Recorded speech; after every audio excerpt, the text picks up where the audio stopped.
हाँ जी, हेलो, अस्सलाम वालेकुम। क्या कभी आपने सोचा है कि हम जब भी फोन उठाते हैं तो बगैर सोचे समझे यही लफ्ज यानी कि हेलो बोलते हैं? इस छोटे से लफ्ज के पीछे की कहानी क्या है और ये फोन पर बातचीत करने के लिए किस तरह से इस्तेमाल में आया, आइए आपको बताते हैं। एनपीआर ने माजी में इस पर एक रिपोर्ट शाया की थी जिसमें बताया गया कि हकीकत में ऑक्सफोर्ड इंग्लिश डिक्शनरी के मुताबिक हेलो का पहला शाया होने में इस्तेमाल 1827 में हुआ। और दिलचस्प बात यह है कि उस वक्त ये लफ्ज सलाम के लिए नहीं बल्कि तवज्जो हासिल करने या हैरत जाहिर करने के लिए इस्तेमाल होता था, जैसे हेलो क्या कर रहे हो या हेलो क्या हो रहा है। असल में हेलो को बतौर ग्रीटिंग मशहूर किया टेलीफोन ने।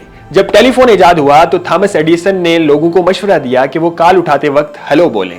इसके बरक्स इनके हरीफ अलेक्जेंडर ग्राहम बेल को अहोए लफ्ज पसंद था, वही पुराना बैरिया का ग्रीट करने का तरीका जो डच लफ्ज अहोए से निकला था। ग्राहम बेल ने अपनी पूरी जिंदगी फोन पर अहोए ही कहा, लेकिन वक्त के साथ साथ हेलो बाजी ले गया और दुनिया भर में आम बन गया।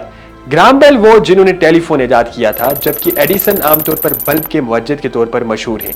दरअसल एडिसन ने टेलीफोन की बेहतरी में किरदार अदा किया था। पहली फोन बुक जो 1878 में न्यू हेवन कनेक्टिकट की डिस्ट्रिक्ट टेलीफोन कंपनी ने शाया की, उसमें सिर्फ 50 सब्सक्राइबर्स थे, मगर उसमें लिखा था कि गुफ्तगू का आगाज हेलो से करें। हाँ, इसमें एक अदाफी ए भी था जो कि शायद साइलेंट था, और बात खत्म करने के लिए किताब में मशवरा दिया गया कि दैट इज ऑल का इस्तेमाल करें। तो अगली बार जब आप फोन उठाएं और हेलो बोलें तो याद रखें, यह लफ्ज सदियों पुराना नहीं बल्कि सिर्फ 200 साल पुराना है।